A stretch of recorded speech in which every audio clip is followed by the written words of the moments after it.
Last class hydrogen peroxide, तो हमने last class में डिस्कस किया बेटा हाइड्रोजन पेरोक्साइड क्या होता है, दैट इज H2O2। क्लियर? तो हमने हाइड्रोजन पेरोक्साइड के मेथड ऑफ प्रिपरेशन डिस्कस किए। तो उसके अंदर सबसे पहले हमने देखा लेबोरेटरी मेथड क्या होगा, how to prepare the hydrogen peroxide on laboratory basis. तो उसके अंदर हमने BaO2.8H2O की रिएक्शन एसिड से कराई। इसके अलावा हमने Na2O2 + H2SO4 की मदद से भी हाइड्रोजन पेरोक्साइड प्रिपेयर किया। After that we discuss the industrial method, और हमने हाइड्रोजन सल्फेट के इलेक्ट्रोलिसिस करा के भी हाइड्रोजन पेरोक्साइड बनाए, रिडक्शन किया, ऑक्सीडेशन किया, like that. And then next method of industrial basis, industrial level पे एक और मेथड होता है बेटा, that is 2-ethyl anthraquinol. Clear? तो ये जो 2-ethyl एंथ्राक्विनोल है, इसका पर्पस क्या है देखें। Next method to prepare H2O2, ये भी इंडस्ट्रियल मेथड है। It is also industrial method for preparing H2O2। इसके अंदर हम काम में लेंगे बेटा 2-ethyl anthraquinol. What we will use, second industrial method है from 2-ethyl anthraquinol, 2-ethyl एंथ्राक्विनोल।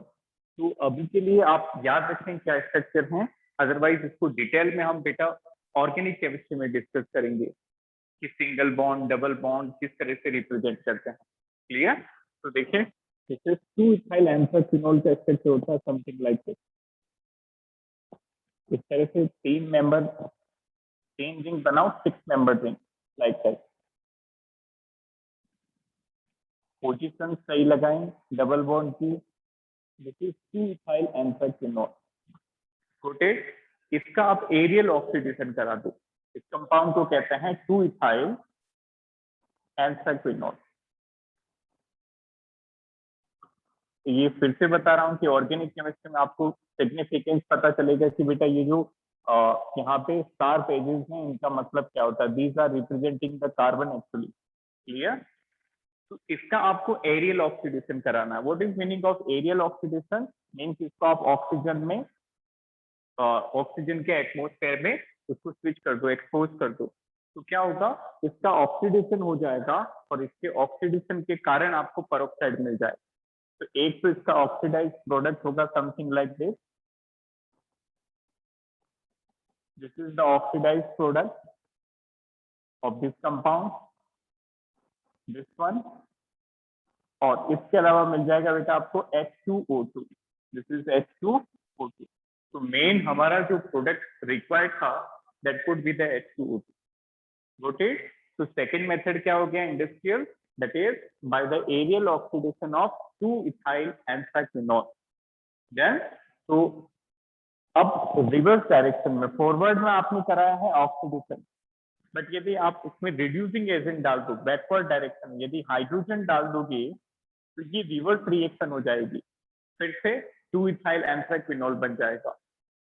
Got it? तो H2O2 हाइड्रोजन पेरोक्साइड बनाने के कौन कौन से मेथड हमने देखी। लैब के अंदर 2 मेथड थे और इंडस्ट्रियल भी 2 मेथड होते हैं। इंडस्ट्रियल का पहला मेथड था H2SO4 के इलेक्ट्रोलिसिस से, और दूसरा मेथड होता है बेटा that is by the oxidation of 2-ethyl anthraquinol. Clear? अब ध्यान से समझना। नेक्स्ट, इसकी फिजिकल प्रॉपर्टीज क्या होती है, write down what are the physical properties of peroxide. Physical properties of H2O2, hydrogen peroxide की फिजिकल प्रॉपर्टीज क्या होती। First one, it is colourless syrupy liquid. This is first property, note करें, this is colourless syrupy liquid. Can you tell me what is meaning of this syrup here? How you will explain this? What is meaning of syrupy? Anyone? In double bond को आप थोड़ा सा take कर लो, like that. यहाँ पे double bond, ठीक है? Anyone? What is meaning of syrup? Syrup what? Consistency थोड़ी सी। Exactly. सिरप को आप ऐसे एक्सप्लेन कर सकते हो बेटा जिसकी विस्कोसिटी ज्यादा होती है। एक तो वाटर, क्लियर, वाटर की बात करें तो वाटर इज हैविंग हाई फ्लूइडिसिटी। तो वाटर को जब आप फ्लो कराओगे, वाटर को नीचे गिराओगे तो it will flow very fast because its viscosity is very low. But if we talk about honey, honey की विस्कोसिटी ज्यादा होने के कारण हनी उतना ज्यादा फ्लो नहीं कर सकता। इन द सेम मैनर ये जो H2O2 होता है, this is highly viscous you can से, और जो इसका कंपोजर है that is something like a syrup. Clear, जैसे कफ सिरप लेते हैं एग्जैक्टली उसी पैटर्न का ये होता है, थोड़ा सा गाढ़ा रहता है। क्लियर, थोड़ा सा गाढ़ा रहता है ये। It is colourless syrup liquid. बेटा ज्यादातर ध्यान से समझना, ज्यादातर आपको ये कलरलेस दिखाई देगा, बट काफी बार आपको एग्जामिनेशन में, बुक्स में ये पैल, जैसे पैल ब्लू भी लिखा मिलेगा, pale blue. Now what is meaning of pale blue? Pale का मतलब होता है बेटा फीका, clear, and blue is feel, getting my point, blue colour, आसमानी कलर। तो ये आप कह सकते हैं आसमान टाइप का होता है, दैट इज पैल ब्लू, एकदम फीका। और you can say exactly same as that of water, जैसा वाटर होता है बिल्कुल वैसा ही कलर जो है इसका होता है। नेक्स्ट लिखें, इसकी डेंसिटी हाई होती है, हाई डेंसिटी। यदि विस्कस होगा तो ऑब्वियसली ये डेंस भी होगा, इसकी डेंसिटी हाई होती है। Next point, third one, it is diamagnetic, it is diamagnetic and it acts as weak acid। तो ये एसिडिक तो है बट वीक एसिड है। What it is diamagnetic and acts as weak acid। अब इसकी smell की बात करें, if we talk about smells and solubility, बेटा इसकी जो स्मेल होती है that is something like nitric acid। Clear, अब आप बोलोगे सर हमने तो नाइट्रिक एसिड की भी स्मेल ऑब्जर्व नहीं की। तो जब लैब में जाओगे तो लैब में आपको नाइट्रिक एसिड बहुत ज्यादा अमाउंट में मिलेगा। लैब के अंदर 2-3 एजेंट ऐसे हैं जो मान लो 100 बोतल्स वहां पे रखी होगी तो उनमें से 60-70 उन्हीं की होगी। एक तो HCl हो गया, एक H2SO4 हो गया और एक नाइट्रिक एसिड हो गया। तो ये लैब में आपको आमतौर पे मिल जाता है। तो हमेशा याद रखना, ये जो हाइड्रोजन पेरोक्साइड है इसकी स्मेल HNO3 की तरह होती है, नाइट्रिक एसिड की तरह। तो smells like 4 point, it smells like nitric acid, smells like nitric acid, मतलब HNO3 की तरह इसकी स्मेल होती है। Now if we talk about last point, it is soluble in water and alcohol. मतलब इसको जब पानी में घोलोगे तो ये डिजोल्व हो जाएगा और अल्कोहल के अंदर भी ये डिजोल्व हो जाता है। तो fifth point, it is soluble in water and alcohol. तो ये कुछ की पॉइंट्स हैं, की फिजिकल प्रॉपर्टीज हैं H2O2 की, तो ये आपको अच्छे से याद रखनी है। पहले क्या थी, इसका जो कंपोजर है, कंपोजिशन है, that is syrup, like syrup, syrup की तरह होता है, थोड़ा सा गाढ़ा होता है, विस्कस होता है। सेकेंड हमने डिस्कस किया इसकी डेंसिटी हाई होती है। थर्ड प्रॉपर्टी देखा बेटा कि H2O2 जो होता है ये डायामैग्नेटिक होता है। What is meaning of diamagnetic? Anyone? जिसके सारे इलेक्ट्रॉन पेयर में हो। वेरी गुड, जिसके सारे इलेक्ट्रॉन क्या होंगे, पेयर्ड होंगे, जिसका एक भी इलेक्ट्रॉन अनपेयर नहीं होगा, that is diamagnetic. It is act as weak acid. बेटा आयोनिक इक्विलिब्रियम जब हम पढ़ेंगे तो वहां पे समझ आएगा कि वीक और स्ट्रॉन्ग एसिड में क्या डिफरेंस होता है। वैसे आप खुद से भी सजेस्ट कर सकते हो, बताओ क्या मतलब होना चाहिए। If somebody say weak acid, what is the first thing come in your mind? Anyone? सोचो, वीक और स्ट्रॉन्ग कैसे रिलेट करोगे? जो हाइड्रोजन की कॉन्सेंट्रेशन ज्यादा दे, टोटली डिसोशिएट हो जाए, वो स्ट्रॉन्ग एसिड होगा, और जो पार्शियली डिसोशिएट होके हाइड्रोजन की कम कॉन्सेंट्रेशन दे तो वो एसिड वीक कहलाता है।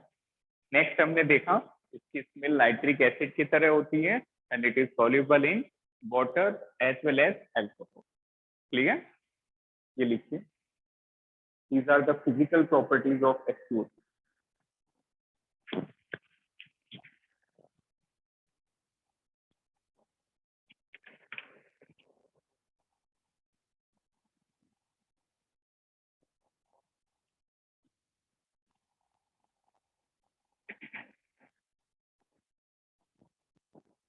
अब बात करेंगे H2O2 की केमिकल प्रॉपर्टीज क्या होती है।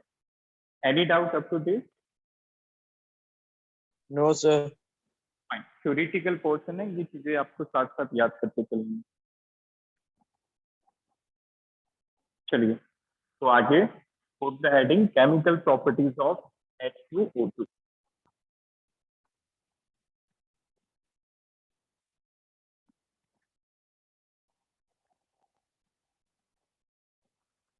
देखिए केमिकल प्रॉपर्टीज क्या होती है। Chemical properties of H2O2।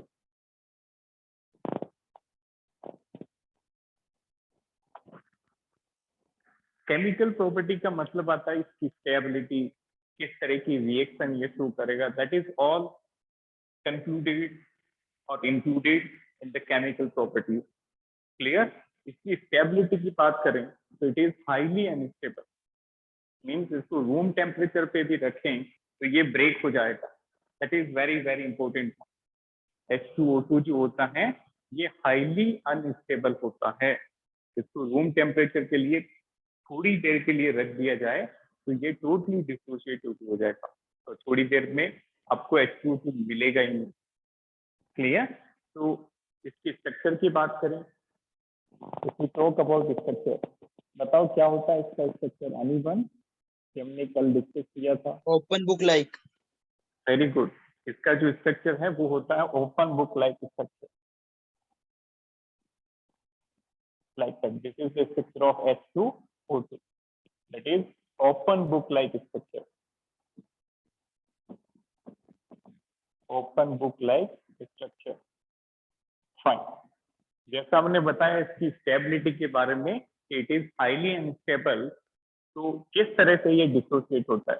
Note down, H2O2 is highly unstable, highly unstable, बहुत ज्यादा अनस्टेबल होता है। तो ये जल्दी से जैसे ही बनेगा वैसे ही ब्रेक हो जाएगा। तो इट विल रेडिली और fastly break up into water plus oxygen. This 2H2O will give you 2H2O plus O2। तो ये जो H2O2 था बेटा, that is our hydrogen peroxide. ये है यहाँ पे हाइड्रोजन परऑक्साइड, ठीक है।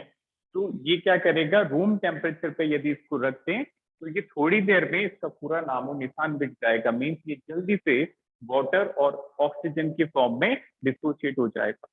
क्लियर? अब यहाँ पे क्वेश्चन क्या बनता है, सबसे पहला क्वेश्चन कि H2O2 किन कंपाउंड में डिसोशिएट होता है, तो आंसर होगा H2O प्लस O2। दूसरी बात कि ये जो डिसोसिएशन है बेटा कब फास्ट होता है कब स्लो होता है, this is very important. Clear? तो हमेशा याद रखना, वेरी वेरी इंपॉर्टेंट। यदि इनकी बात करें, जैसे कार्बन हो गया, MnO2 हो गया, डस्ट हो गया, ब्लड हो गया, ये सारे ऐसे रिएजेंट हैं that enhances the decomposition, that enhances the decomposition. इसका मतलब क्या हुआ कि यदि ये H2O2 कार्बन की एक्सपोजर में होगा, यदि इसके पास कार्बन होगा तो ये बहुत फास्ट डिकम्पोजिशन शो करेगा। यदि ये H2O2 MnO2 की एक्सपोजर में होगा तो भी बहुत जल्दी से डिसोशिएट हो जाएगा। In the same manner if it is present in dust और blood it will show faster decomposition. तो ये चारों जो स्पीसीज हैं, चारकोल, MnO2, डस्ट और ब्लड, ये इसके डिकम्पोजिशन को फेवर करते हैं। क्लियर? तो इनमें तो वैसे ही अनस्टेबल था और यदि ये हुए तो बहुत जल्दी से डिसोशिएट हो जाएगा। क्लियर? अब बात करें कि इसके डिसोसिएशन को कौन सप्रेस करता है। यदि आप चाहते हैं कि डिसोसिएशन कम हो तो व्हाट वी शुड डू, तो क्या होना चाहिए, यहाँ पे नेक्स्ट फैक्टर हम लिखेंगे विच सप्रेस द डिकम्पोजिशन। तो सप्रेसिंग एजेंट जो होते हैं वो होता है बेटा डार्कनेस, दैट इज डार्कनेस। यदि इसको आपने डार्कनेस में रखा है, डार्कनेस का मतलब क्या हुआ कि अंधेरे में यदि इसको रखा है तो इसका डिकम्पोजिशन कम होगा। इसका रीजन क्या होता है, मान लो आपने इसको सनलाइट में रखा, तो सनलाइट से क्या होता है बेटा, रेडिएशन आती है, that is in form of energy. तो वो क्या करेंगे, इसको डिसोशिएट करने का काम करेंगे। तो यदि सनलाइट में लिखा, सनलाइट में H2O2 को रखा तो इसका डिकम्पोजिशन फास्ट होगा, और इनमें से किसी एक के एनवायरमेंट में रखा तो भी डिकम्पोजिशन फास्ट होगा। But if you put that into darkness और वेट और एसिड एनिलाइट और phosphoric acid, so they suppress the decomposition. They suppress the decomposition. Got it? तो इनकी प्रेजेंस में तो इसका डिकम्पोजिशन बहुत रैपिड होता है, बहुत फास्ट होता है। बट यदि आपने ये काम में लिए, इसके साथ में स्टोर किया डार्कनेस में, वेक्स के साथ, एसिड एनिलाइट के साथ, या फिर फॉस्फोरिक एसिड के साथ, तो ये जो है इसके डिकम्पोजिशन को रिड्यूस करता है। Clear? If we talk about phosphoric acid, can you tell me what is the formula of phosphoric acid? Anyone? What is the formula of phosphoric acid? चलिए, तो फॉस्फोरिक एसिड के 3 एसिड में बता रहा हूँ फॉस्फोरस के, उनको आप याद करते चलें साथ साथ। एक होता है बेटा HTPO2, one is HTPO2, that is known as, इसका स्ट्रक्चर भी बना लें, ये काफी काम आता है, that is OHSH। This is hypophosphorus acid, that is hypophosphorus acid, hypophosphorus acid। दूसरा होता है बेटा H3PO3, इसका स्ट्रक्चर देखो, P double bond O, OH, OH and H। और एक होता है बेटा phosphoric acid, that is hypophosphorous, next is phosphorus and last one is phosphoric acid. इनके स्ट्रक्चर बहुत बहुत इंपॉर्टेंट है, ये आपके क्लास 12th में भी आएंगे। And this is phosphoric acid, like that. Okay, तो देखो फोस्फोरिक एसिड का स्ट्रक्चर क्या हो जाएगा, H3PO4 is the formula of phosphoric acid and this is the structure and acid is phosphoric acid. Got it? तो ये तीनों आप याद करते चले, इनके स्ट्रक्चर याद रखें, वेरी वेरी इंपॉर्टेंट। इसका मैं एक ट्रिक बता देता हूँ, देखो कैसे बनाते हैं इनके स्ट्रक्चर। हमेशा याद रखना कि फोस्फोरिक एसिड के ऑक्सी एसिड में आपको एक कैप लगा देनी है, एक टोपी लगानी है ऊपर ऑक्सीजन। क्लियर?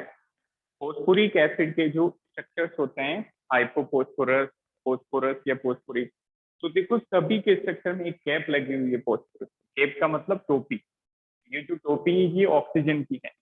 अब एक ऑक्सीजन यहाँ पे लग गया, बाकी जो भी ऑक्सीजन है वो OH की फॉर्म में लगा दी। क्लियर?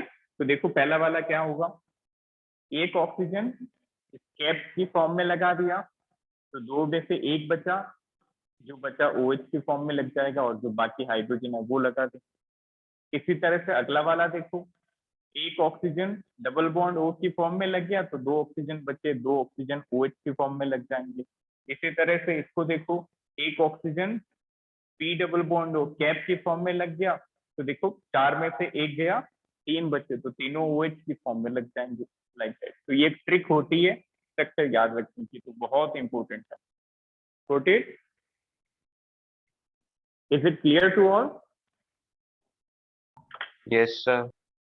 फाइन। तो ये बेटा कुछ चीजें होती है जो आपको आगे काफी काम आती है, मीन चीजें याद रखने के लिए इंपॉर्टेंट होती है। तो ये जो कॉन्सेप्ट हमने बताया आपको, ये कैप वाला, ये आप याद रखना कि हमेशा फॉस्फोरिक एसिड के जो स्ट्रक्चर्स होते हैं वहां पे आपको एक P डबल बॉन्ड O तो जरूर मिले।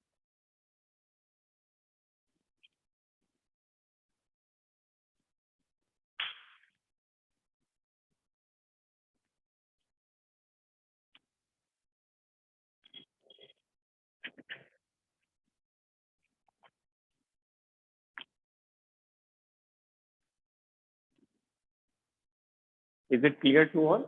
ये समझ में आया सभी को कि H2O2 की क्या प्रॉपर्टी होती है, क्या स्टेटस होता है? दैट इज हाईली अनस्टेबल और ये रूम टेम्परेचर में ब्रेक हो जाता है। इसका जो डिसोसिएशन है इनकी प्रेजेंस में फास्ट होगा। कार्बन, MnO2, डस्ट और blood, these enhances the decomposition of H2O2 और किसकी प्रेजेंस में स्लो डाउन होगा? In the presence of darkness, wax, acid amide और phosphoric acid. These are the substance which suppress the decomposition of H2O. Clear? और ये थे structure. Hypophosphorous क्या होता है, फॉस्फोरस एसिड क्या होता है और फॉस्फोरिक एसिड क्या होता है। तो these structures are very very important. याद रखना बेटा कि जो इन एसिड में OH बॉन्ड होता है that is known as the basicity of a acid. Noted, एक टर्म बार बार ये काम में आएगी, या अपनी क्लास 10th में भी देखा होगा। What is meaning of basicity of acid? Acid की बेसिसिटी क्या होती है? Anyone have you heard this term? What is meaning of basicity of acid? Sir, number of H plus ions present in very acid. Good, बिल्कुल सही है कि acid का एक मॉलिक्यूल कितने H प्लस लेता है, वो होती है बेसिसिटी। क्लियर? तो क्या हो गया basicity? Number of H plus, number of H plus produced by one acid molecule. एक एसिड मॉलिक्यूल कितना H प्लस देता है? तो देखो इनको देख के बताओ, HCl, H2SO4, H2CO3, इनकी बेसिसिटी क्या होगी? What is basicity HCl of की 1 होगी और जो दो नीचे उनकी 2 होगी। इनकी 2 होगी। Very good. तो बेसिसिटी क्लियर हुआ कि एक एसिड का मॉलिक्यूल कितना H प्लस देगा। तो देखो यहाँ पे HCl एक H प्लस दे रहा है तो बेसिसिटी 1 हो गई। H2SO4 2 हाइड्रोजन देगा तो बेसिसिटी 2 हो गई। H2CO3 कार्बोनिक एसिड भी 2 हाइड्रोजन देगा तो बेसिसिटी 2 हो गई। नोटेड? तो यहाँ पे कोई एक्सेप्शन नहीं है, यहाँ पे तो आपको जो दिख रहा है बस वही है। बट फॉस्फोरिक एसिड के अंदर कैन यू टेल मी कि इनकी बेसिसिटी क्या होगी? फिर आप बताइए। H3PO, no, this is wrong. Clear?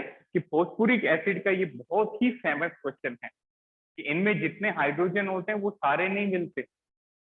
Getting my point? तो यहाँ पे तो आपने देखा कि एक हाइड्रोजन है तो एक बेसिसिटी है, 2 हाइड्रोजन है तो 2 बेसिसिटी। फॉस्फोरस के अंदर ऐसा नहीं है। क्लियर? तो कैसे पता चलेगा बेसिसिटी? याद रखना बेटा, फॉस्फोरस के अंदर जितने OH बॉन्ड होते हैं उतनी बेसिसिटी होती है, बस जो OH वाला हाइड्रोजन है वही आपको मिलेगा। अब देख के बताओ H3PO2 की कितनी होगी? 1। Very good. H3PO2 की 1 होती है। इसको हमेशा याद रखना, बहुत इंपॉर्टेंट क्वेश्चन है ये आपके AI-PMT में पूछा जा चुका है। That is asked in AI-PMT exam. बताओ H3PO3 की क्या होगी? 2। ओके, ये आदित्य आप बताइए बेटा H3PO4 की। सर 3। Very good. कितने OH बॉन्ड होंगे? बस बाकी में दिमाग नहीं लगाना, यहीं पे थोड़ा सा रुकना होता है। बाकी में पेन को नहीं रोकना है। बाकी में जितना हाइड्रोजन दिखेगा वो सारा का सारा उसका बेसिसिटी में काउंट होगा। बट फॉस्फोरस में थोड़ा सा आपको रुकना है और OH बॉन्ड काउंट करने। क्लियर? तो this is very very important.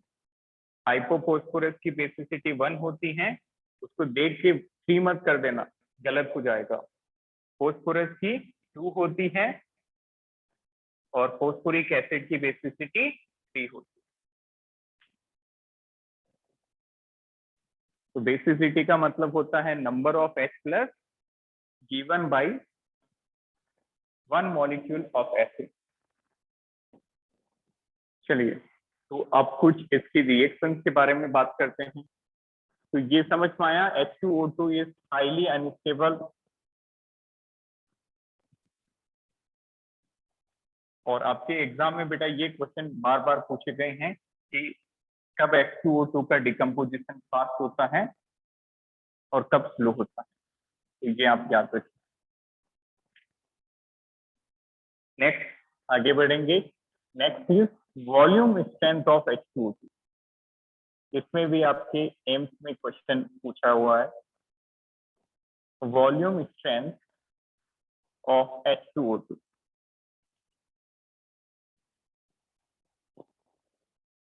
Numerical बनता है इससे। पहले हम मतलब समझेंगे वॉल्यूम स्ट्रेंथ का मतलब क्या होता है, ठीक है। तो बेटा आप बताएंगे देखिए कि H2O2 जो ब्रेक होता है तो कौन सी गैस निकलती है? Anyone? Oxygen. Very good. H2O2 जब ब्रेक होता है तो एक तो वाटर बनता है, वो तो गैस नहीं है, और एक ऑक्सीजन बनती है। क्लियर? तो वॉल्यूम स्ट्रेंथ का मतलब होता है कि जब इसका 1 लीटर ब्रेक होगा तो आपको कितना लीटर ऑक्सीजन मिलेगा। This is meaning of volume strength. Got it? जैसे बेसिक रिएक्शन लिखें, 2H2 will give you 2H2O plus O2. This is the gas. तो जब इसका 1 लीटर ब्रेक होगा, V लीटर ब्रेक होगा, तो इसका कितना वॉल्यूम हमें मिलेगा? This is the volume strength. Got it? उसको कैसे डिफाइन करेंगे? Write down, right the definition of volume strength. Write down, the volume of oxygen, the volume of oxygen obtained, volume of oxygen obtained by the decomposition of, by the decomposition of per unit volume, by the decomposition of per unit volume of H2O2, of H2O2। Fine, तो ये बात समझ में I what is volume strength, कि जब इसका 1 litre, इसका पर लीटर डिसोसिएट होगा तो कितना लीटर ऑक्सीजन मिलेगा, दैट इज वॉल्यूम स्ट्रेंथ। अब बेटा क्वेश्चन कैसे पूछे गए थे एग्जाम्स में, वो इस फॉर्मूले पे बेस्ड है। देखें, what is the formula here, relation of normality and molarity with volume strength. इस फॉर्मूले पे क्वेश्चन आए थे। Relation of normality and molarity with volume strength. तो बेटा आपको याद होगा चैप्टर 1 के अंदर हमने ये टर्म पढ़ा, molarity. Can anyone explain what is this? Molarity क्या होती है? एनीवन? क्या डेफिनेशन थी? Moles of solute which is dissolved in 1 liter of solution, isn't it? Molarity equal to moles of solute divided by volume of solution in liter. Clear? Normality बेटा हम redox chapter में पढ़ेंगे। Normality अभी हमने discuss नहीं किया, that we will discuss in redox chapter.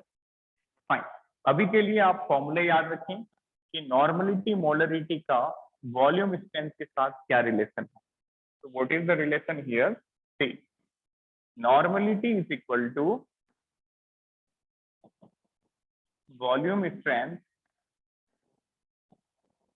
of H2O2 divided by 5.6.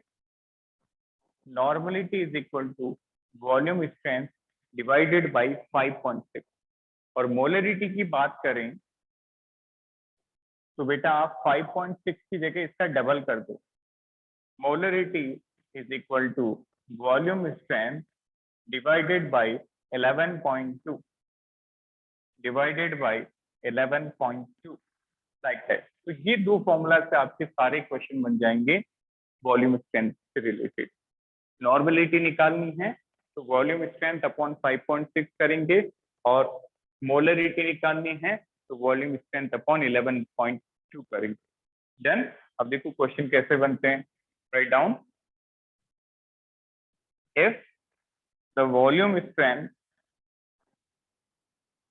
if the volume strength of H2O2 is labeled as is 22.4, calculate normality and molarity। बताओ क्या होगा answer? Very simple, direct formula application. If the volume strength, आपको volume strength given है 22.4 volume, calculate normality and molarity. Apply करो formula, क्या आएगी normality? Sir 4 very good, simple calculation है, cancel हो रहा है वो, very good. Normality is equal to volume strength को किससे डिवाइड करते हैं? 5.6 से।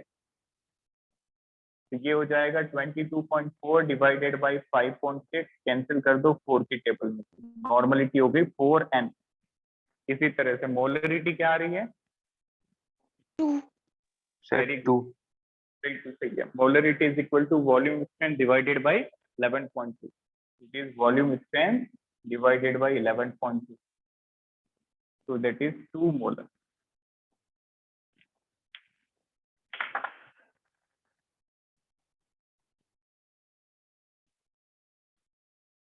ये क्लियर हुआ सभी को? Yes sir. Yes sir.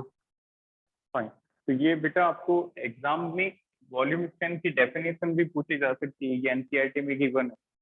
तो वॉल्यूम स्ट्रेंथ का मतलब होता है कि जब H2O2 ब्रेक होगा तो ऑक्सीजन का कितना वॉल्यूम बनेगा, दैट इज वॉल्यूम।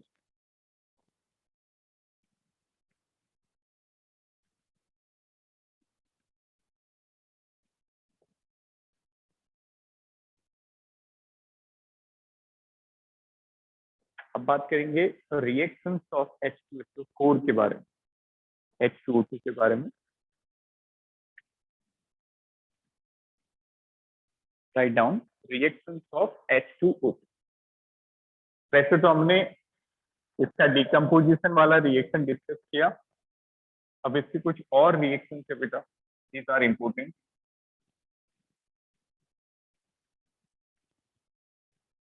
तो सबसे पहले आप पॉइंट लिखें कि जो H2O2 होता है ये रिड्यूसिंग एजेंट की तरह भी बिहेव करता है और ऑक्सीडाइजिंग एजेंट की तरह भी बिहेव करता है।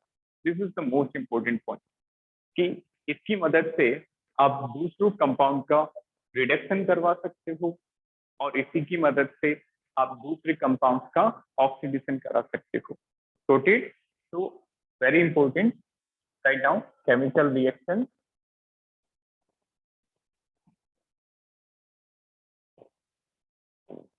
Chemical reactions of H2O2। तो फर्स्ट पॉइंट लिखें इसमें, H2O2 is H2O2 can act as a reducing agent as well as oxidizing agent। H2O2 can behave as reducing agent as well as oxidizing agent। तो अब कुछ reactions हम देखेंगे जहाँ पे H2O2 जो है बेटा वो रिड्यूसिंग एजेंट का काम कर रहा है और जहाँ पे H2O2 ऑक्सीडाइजिंग एजेंट का काम कर रहा है। ओके, तो सबसे पहले हम देखेंगे H2O2 as oxidizing agent। First we will discuss the reactions of H2O2 as oxidizing agent। Reactions of H2O2 as oxidizing agent। ठीक है, तो बेटा इसमें भी हम दो पैटर्न में देखेंगे। First in acidic medium, acidic medium में ये कैसे बिहेव करता है। तो हमने एक कंपाउंड लिया PbS plus H2O2 will form PbSO4 plus H2, PbSO4 plus H2। तो इसमें आप देख के बताइए कि बेटा क्या इस PbS कंपाउंड का ऑक्सीडेशन हुआ या नहीं। Can you justify this? Very good, इसका ऑक्सीडेशन हुआ है। ये कैसे पता चला कि इसमें क्या ऐड हो गया? Oxygen, isn't it? ऑक्सीजन का ऐड होना ही तो ऑक्सीडेशन कहलाता है, और ये किसने ऐड किया? इस H2O2 ने। इसलिए यहाँ पे ये जो H2O2 है ये ऑक्सीडाइजिंग एजेंट है।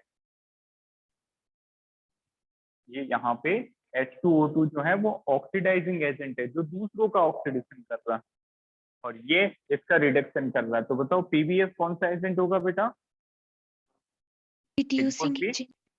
Very good, it would be reducing agent. Got it. तो अभी तो ये रिएक्शन आप ऑक्सीजन के टर्म में बता पा रहे हो बेटा। काफी बार ऐसा भी होता है कि ऑक्सीजन नहीं होता फिर भी वहां पे ऑक्सीडेशन रिडक्शन हो रहा होता है। तो वो आप रेडॉक्स में सीखोगे कि रिएक्शन को देख के कैसे पता चलता है कि किसका ऑक्सीडेशन हो रहा है, किसका रिडक्शन हो रहा है, कौन ऑक्सीडाइजिंग है, कौन रिड्यूसिंग है। तो ये सारी बातें हम रिडॉक्स चैप्टर में डिटेल में देन नेक्स्ट देखें। नेक्स्ट, इन बेसिक मीडियम में ऑक्सीडाइजिंग एक्शन। इन बेसिक मीडियम का एक एग्जांपल आप नोट कर लें। This is Fe2 plus H2O2 will give you Fe3 plus OH negative। अब यहाँ पे बहुत सारे कंफ्यूजन क्लियर हो जाएंगे। कैन यू टेल मी कि किसका ऑक्सीडेशन हो रहा है? बेटा याद रखना, यहाँ पे तो ऑक्सीजन नहीं दिख रहा आयरन के साथ। याद रखना, जैसे जैसे पॉजिटिव चार्ज बढ़ता है हम उसको ऑक्सीडेशन कहते हैं। जैसे जैसे पॉजिटिव चार्ज बढ़ता है हम उसको क्या कहते हैं? ऑक्सीडेशन। ये हम रेडॉक्स में, डोंट वरी अबाउट दैट, बहुत सारी प्रैक्टिस करेंगे उस चैप्टर में। तो अभी के लिए क्या याद रखोगे? जैसे पॉजिटिव चार्ज बढ़ता है उसको हम ऑक्सीडेशन कहते हैं। As positive charge increases this is known as oxidation. अब देख के बताओ किसका ऑक्सीडेशन हो रहा है as per this definition? Fe. Fe very sir good. Iron. बिल्कुल, यहाँ पे आयरन का Fe+2 का which is known as ferrous. Ferrous ion किसमें कन्वर्ट हो रहा है? फेरिक आयन के अंदर, लाइक दैट। फेरस किसमें कन्वर्ट हो रहा है? फेरिक के अंदर। तो देखो यहाँ पे भी ये जो ऑक्सीडेशन है ये किसने कराया? H2O2 ने। इसका मतलब H2O2 यहाँ पे क्या बन गया? Oxidising agent. Got it. तो ये दोनों रिएक्शन जो है वो H2O2 का कौन सा कैरेक्टर डिपिक्ट कर रही है? That is representing the oxidising character of this H2O2। तो ये हमने दोनों मीडियम में देख लिया। एसिडिक मीडियम में भी ये बिहेव कर रहा है और बेसिक मीडियम में भी ये ऑक्सीडाइजिंग एजेंट का काम करता है। क्लियर? अब बात करेंगे इसकी रिड्यूसिंग, क्योंकि हमने ऊपर क्या लिखा है? It can act as oxidising agent as well as reducing agent. तो दोनों की तरह एक्ट कर सकता है। देन अब देखो next, second, H2O2 as reducing agent। H2O2 as reducing agent। तो इसको भी हम एसिडिक और बेसिक मीडियम की फॉर्म में करेंगे। सबसे पहले देखेंगे एसिडिक मीडियम के अंदर। ए इन एसिडिक मीडियम,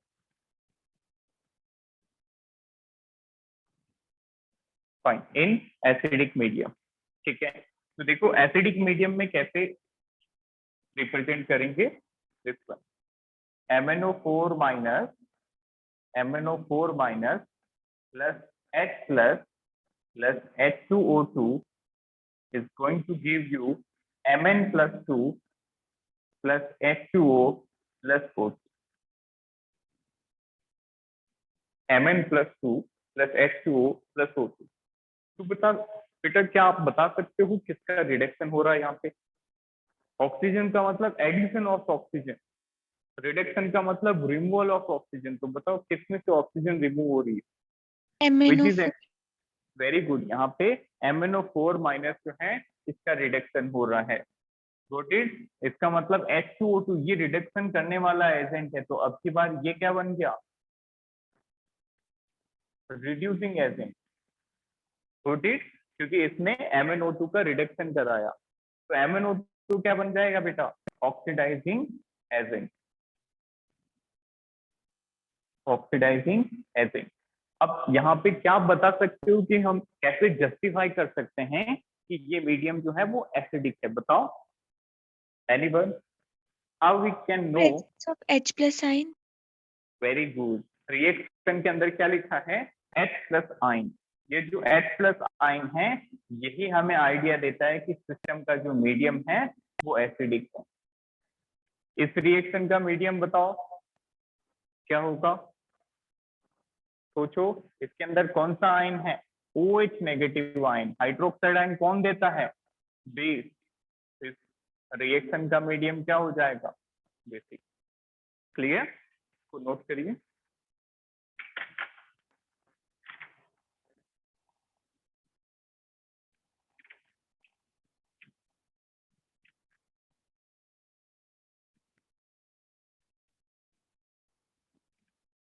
तो ये याद रखना है कि H2O2 दोनों की तरह बिहेव कर सकता है, दूसरों का रिडक्शन भी कर सकता है, दूसरों का ऑक्सीडेशन भी कर सकता है।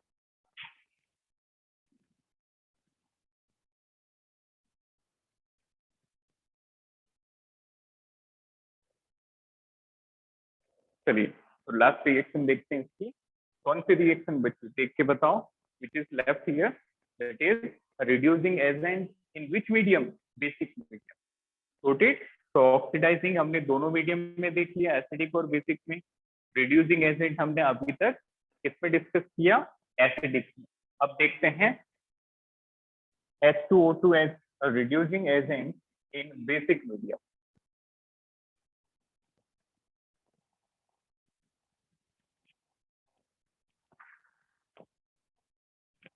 चलिए देखें next, that is B in basic medium.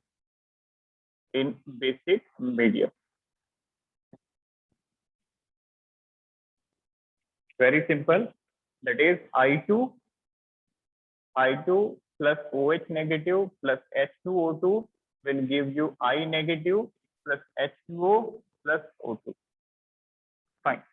तो इसमें आप देख के बता सकते हो बेटा किसका रिडक्शन हो रहा है। ध्यान से समझना, जब पॉजिटिव चार्ज बढ़ता है तो हमने उसको क्या कहा था? ऑक्सीडेशन। Isn't it? जब पॉजिटिव चार्ज बढ़ता है तो हम उसको ऑक्सीडेशन कहते हैं। क्लियर? कैसे रिलेट कर रहे हैं ये? As the second definition of oxidation. Oxidation की दूसरी डेफिनेशन भी आपने पढ़ी थी, क्या थी? Removal of electron, loss of electron. तो जब इलेक्ट्रॉन निकलेंगे तो ऑटोमेटिक पॉजिटिव चार्ज ही तो बढ़ेगा, बट रिडक्शन क्या था इलेक्ट्रॉन्स की टर्म में? Anyone? What was the definition of reduction in terms of electron? Gain or lose? Electron. Very Gain. good. Reduction क्या था? Gain of electron. तो बताओ जब इलेक्ट्रॉन गेन होंगे तो रिडक्शन के दौरान कौन सा चार्ज बढ़ेगा? Negative. Negative. Very good, negative charge बढ़ेगा। बिल्कुल वही डेफिनेशन हमें यहाँ पे लगा देनी। तो देखो आयोडीन का यहाँ पे चार्ज 0 था और ये -1 हो गया, तो इसका मतलब आयोडीन का क्या हो गया? रिडक्शन, क्योंकि नेगेटिव चार्ज बढ़ रहा है। Isn't it? इसका रिडक्शन हो गया। किया किसने? H2O2 ने। इसका मतलब ये रिड्यूसिंग एजेंट हो गया, ये दूसरों का रिडक्शन कर रहा है। Got it? तो ये बात हो गई रिएक्शन की। अब इसके कुछ यूजेस हैं, उनको भी आप मेंशन करें। Write down uses of H2O2। Uses of H2O2 बहुत सिंपल से यूजेस हैं, डेली लाइफ में भी इसके यूजेस हैं। It is used as hair bleach. Clear? It is used as hair bleach. Can you tell me what is meaning of bleaching agent? Anyone? Bleaching agent का मतलब क्या होता है? That removes the color, isn't it? Which removes the color. तो ये जो H2O2 होता है, ध्यान से समझना, ये जो H2O2 होता है, that we already know that is decomposed to give oxygen. तो जब डिकम्पोज होगा तो ये नेसेंट ऑक्सीजन प्रोड्यूस करेगा। This is the nascent oxygen, freshly prepared. Fine. अब यदि याद रखना बेटा, नेसेंट ऑक्सीजन हो, नेसेंट हाइड्रोजन हो, यदि कोई भी नेसेंट एलिमेंट होगा और उसको आपको कलर सब्सटेंस में डाल दिया तो जल्दी से वो कलरलेस हो जाएगा। क्या कहा मैंने? कि जब भी नेसेंट ऑक्सीजन या नेसेंट हाइड्रोजन कहीं पे भी होगा और उसको आपने कलर्ड सब्सटेंस में डाल दिया, that will readily converted to colourless. Done? तो अब ये H2O2 ब्लीचिंग एक्शन क्यों शो करता है? इसको कहते हैं बेटा ब्लीचिंग एक्शन। किसी सब्सटेंस में से कलर अलग करने को कहते हैं ब्लीचिंग एक्शन। देखो H2O2 ने नेसेंट ऑक्सीजन दिया, अब आपने कलरफुल सब्सटेंस के अंदर ये नेसेंट ऑक्सीजन डाल दिया, तो ये जल्दी से कलरलेस हो जाएगा। इसको कहते हैं ब्लीचिंग रिएक्शन। क्लियर? देखो H2O2 क्या करता है, जल्दी से ऑक्सीजन देता है। कौन सा वाला? Nascent oxygen. Nascent oxygen colourful substance में डाल दो तो वो कलरलेस हो जाए। कोटेड। तो पहला इसका जो यूज होता है वो होता है as a hair bleach. Hair bleach. दूसरा यूज होता है बेटा एंटीसेप्टिक के तौर पे। एंटीसेप्टिक के तौर पे, और ये डिसइंफेक्टेंट के तौर पे भी काम में आता है। Antiseptic, disinfectant. Have you heard this term? What is antiseptic and disinfectant? Anyone? Have you heard this term ever? Antiseptic तो सुना होगा। Yes, sir. डेली लाइफ में सुने होंगे antiseptic, antibiotic, anti microbial. Clear? Anti allergy. तो ये daily life की medicine होती है। एंटीसेप्टिक और डिसइंफेक्टेंट क्या होते हैं बेटा? ये एंटी माइक्रोबियल होते हैं। क्लियर? याद रखना, ये 12th में डिटेल में आएगा। अभी के लिए आप डेफिनेशन याद रखो कि जो एंटीसेप्टिक होता है वो किसी सरफेस से माइक्रोबियल ग्रोथ को कम करता है। जैसे कोई सरफेस है उस पर बैक्टीरिया का यू कैन से ग्रोथ इंक्रीज हो रही है, बैक्टीरिया की पॉपुलेशन इंक्रीज हो रही है, तो यदि वहां पे आपको पॉपुलेशन डिक्रीज करनी है या फिर पॉपुलेशन को डिस्ट्रॉय करनी है तो you can use antiseptic here. Clear? और ये ही सेम पर्पस होता है डिसइंफेक्टेंट का। तो डिफरेंस क्या हो गया? Antiseptic you can say applied to the living organism, living surface पे, जैसे एनिमल स्किन या फिर ह्यूमन स्किन पे एंटीसेप्टिक का यूज होता है। But if we have to reduce the population of bacteria at non living surface, getting my point, जैसे first पे, तो हम किसका काम लेंगे? डिसइंफेक्टेंट का। क्लियर? तो दोनों क्या करते हैं? दोनों बैक्टीरिया की पॉपुलेशन को डिक्रीज करते हैं, उनकी ग्रोथ को रेस्ट्रिक्ट करते हैं या फिर उनको डिस्ट्रॉय कर देते हैं। एंटीसेप्टिक लिविंग पे लिया जाता है और डिसइंफेक्टेंट नॉन लिविंग पे, जैसे आंगन हो गया, फर्श पे, कहीं पे भी। ठीक है? जैसे बहुत ही कॉमन एग्जांपल आपको पता होगा, tincture of iodine. Have you heard this? Yes, sir. Tincture of iodine का टिंचर जब भी लगती है, हाथों हाथ ब्लीडिंग होती है, तो सबसे पहले टिंचर लगा के उसके बाद वो जो है पट्टी फर्स्ट एड लगाई जाती है। So that tincture of iodine is important example of antiseptic. बताओ टिंचर क्या होगा, एंटीसेप्टिक या disinfectant? Sir, antiseptic. Very good. आप भी सोचोगे सर क्या क्वेश्चन पूछते हो, आंसर बता के फिर चलिए, तो इसका आंसर बताओ। जो फिनाइल होता है, नॉर्मल आपने देखा होगा फर्स्ट पे फिनाइल काम में लिया जाता है, तो बताओ फिनाइल क्या होगा, एंटीसेप्टिक या Sir, disinfectant? disinfectant. Disinfectant. Very good, disinfectant, क्योंकि वो नॉन लिविंग पे लगा रहता है। डन? तो नोट करिए।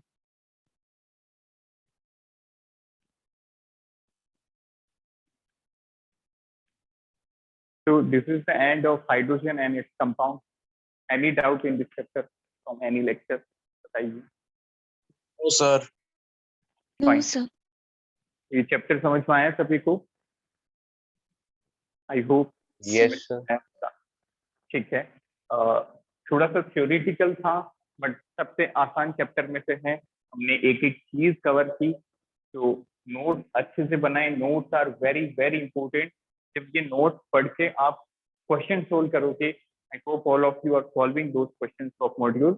जब आप क्वेश्चन सोल्व करोगे you feel very confident. Clear? क्योंकि आपके नोट में एक एक चीज इंक्लूड है। क्लियर? तो अच्छे से नोट्स बनाइए और उसको डेली बेसिस पे आप रिवाइज करिए। डन? और उसके बाद आप मॉड्यूल पे अप्लाई कीजिए।